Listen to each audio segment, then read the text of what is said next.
जहां एक तरफ अमेरिका ने जापान में बड़ा प्लान बनाया है, जानेंगे चाइना के खिलाफ क्या तैयारी कर रहा है अमेरिका, तो वहीं दूसरी तरफ क्या पुतिन और जिनपिंग भी नाटो बनाने में जुटे हुए हैं। और इन सब के बीच में न्यूजीलैंड ने भारत को झटका दे दिया है, भारत के एप्लीकेशन को रिजेक्ट कर दिया है। जियोपॉलिटिक्स में बहुत कुछ चल रहा है, हमेशा की तरह जानने को मिलेगा बहुत कुछ। आइए जानते हैं इन खबरों को विस्तार से। कजाकिस्तान में संघाई सहयोग संगठन शिखर सम्मेलन में रूस, तुर्की, चीन, भारत, कतर जैसे कई देशों के नेता शामिल हुए थे। समिट में नेताओं की आपसी मुलाकातों के बीच चीन के राष्ट्रपति शी जिनपिंग और रूसी प्रेसिडेंट व्लादिमीर पुतिन की मीटिंग ने दुनिया का ध्यान खींचा। दोनों नेताओं ने गुरुवार को पश्चिमी देशों के गठबंधनों के मुकाबले में विशाल यूरेशियन क्षेत्र के देशों के बीच घनिष्ठ सुरक्षा, राजनीतिक और आर्थिक सहयोग पर जोर दिया है। जिनपिंग की इस कोशिश को पश्चिम देशों के नाटो के मुकाबले एक मजबूत सैन्य गठबंधन बनाने की कोशिश की तरह देखा जा रहा है। सिन्हुआ समाचार एजेंसी ने पश्चिम की शीत युद्ध मानसिकता का जिक्र करते हुए शी जिनपिंग के हवाले से कहा कि एससीओ सदस्यों को एकता को मजबूत करना चाहिए, साथ ही हस्तक्षेप और विभाजन वास्तविक चुनौतियों का सामना करने के लिए मिलकर बाहरी हस्तक्षेप का विरोध करना चाहिए। वहीं पुतिन ने एससीओ को अपने संबोधन में यूरेशिया में सहयोग और सुरक्षा के लिए रूस के आह्वान को दोहराया, जो पुराने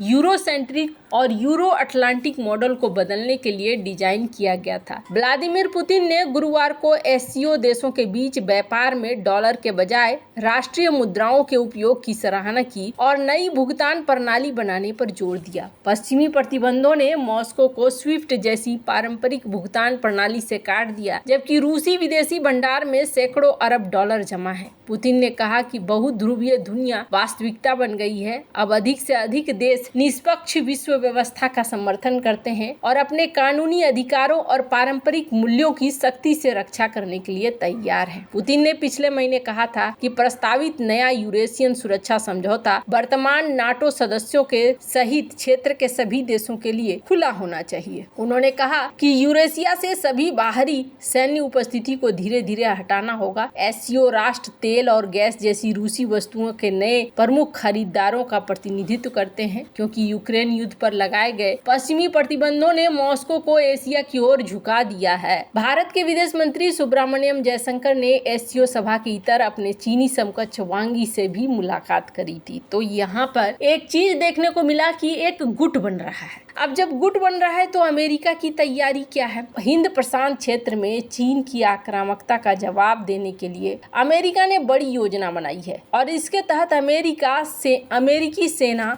जापान में अपने सैन्य बलों को अपग्रेड करने के लिए 10 अरब डॉलर खर्च करने जा रही है। कहा जा रहा है कि अमेरिका दर्जनों नवीनतम लड़ाकू विमानों को जापान भेजेगा। CNN की एक रिपोर्ट के अनुसार पेंटागन ने बताया है कि इनका इस्तेमाल अमेरिका जापान गठबंधन को बढ़ाने, क्षेत्रीय प्रतिरोध को मजबूत करने और हिंद प्रशांत क्षेत्र में शांति और स्थिरता को मजबूत करने के लिए किया जाएगा। पेंटागन ने अपनी विज्ञप्ति में बताया है कि आधुनिकीकरण की योजना के तहत उत्तरी जापान के मिसावा एयरबेस पर 36 F-16 फाइटर जेट की जगह 5वीं पीढ़ी के F-35A लड़ाकू विमान मिलेंगे। इसके साथ ही दक्षिणी द्वीप ओकिनावा के कडेना एयरबेस पर 36 नए F-35EX जेट तैनात किए जाएंगे, जो पिछले साल 48 पुराने F-15C और डी की जगह लेंगे। पेंटागन ने यह भी कहा कि हिरोशिमा के दक्षिण में होन्शु के मुख्य द्वीप पर स्थित मरीन कॉर्प्स एयर स्टेशन इकाकुनी में तैनात F-35B विमानों की संख्या में बदलाव किया जाएगा। हालांकि इस बारे में कोई संख्या नहीं बताई गई है। पेंटागन की विज्ञप्ति में कहा गया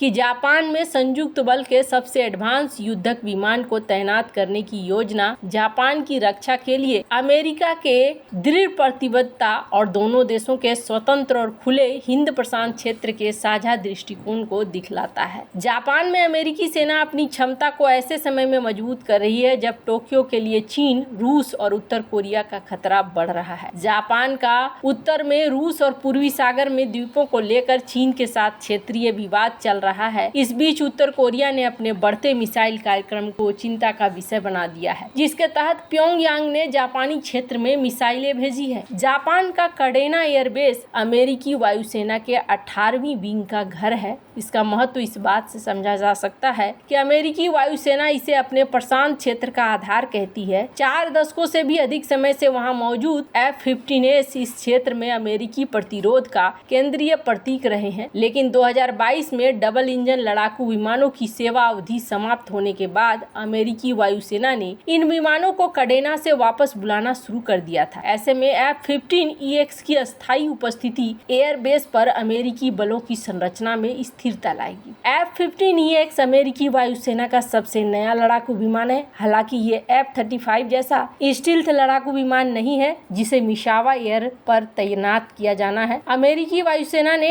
F-35 को लंबे समय से F-16 की जगह लेने वाले लड़ाकू विमान के रूप में देखा जाता है। खैर, यहाँ पूरी तरीके से तैयारी चल रही है ताकि अगर जंग की स्थिति हो तो लड़ा जा सके। पर यहाँ पर भारत को एक बड़ा झटका मिला है और भारत को ये बड़ा झटका न्यूजीलैंड से मिला है। और ये मामला क्या है? मामला है GI टैग का, जो भारत लेना चाहता है। और भारत ने बासमती चावल के लिए अप्लाई किया हुआ है GI टैग को। इस बासमती चावल को लेकर कहा गया कि संभवतः ये भारत को मिल जाएगा, पर ऐसा लग नहीं रहा है। ऐसा लगता है जैसे कि भारत को इसके लिए कई मुश्किलों का सामना करना पड़ेगा। 50,000 करोड़ रुपए से ज्यादा का व्यापार है बासमती चावल का, और इस बासमती चावल में भारत और इंडिया दोनों ही, भारत और पाकिस्तान दोनों ही GI टैग बासमती चावल के लिए अपने आप को देने की बात कहते हैं। और ऐसे में देखने को मिल रहा है भारत के एप्लीकेशन को न्यूजीलैंड ने रिजेक्ट कर दिया है। न्यूजीलैंड का ये कहना है कि देखिए, यहाँ पर और भी कई सारे देश हैं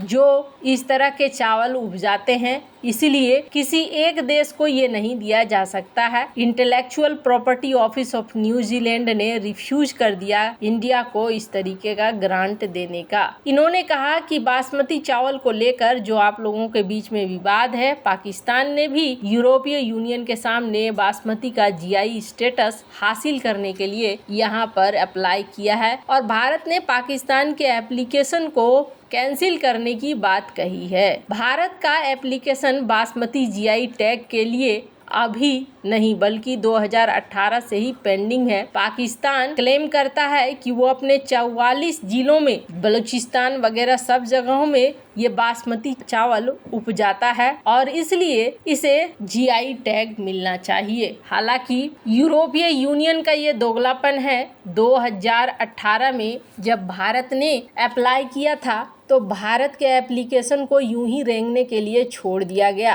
और 2022 में जब पाकिस्तान ने अप्लाई किया तो पाकिस्तान के एप्लीकेशन को फास्ट ट्रैक में डाल दिया गया। हालांकि भारत ने यहाँ पर अभी सिर्फ मीटिंग ही किया है। वैसे आपको बता दें, बड़ा ही रोचक तथ्य है, पाकिस्तान के बासमती क्लेम के लिए 3 ऑब्जेक्शन आए हैं। पहले तो भारत से, दूसरा नेपाल से और तीसरा मध्य प्रदेश से।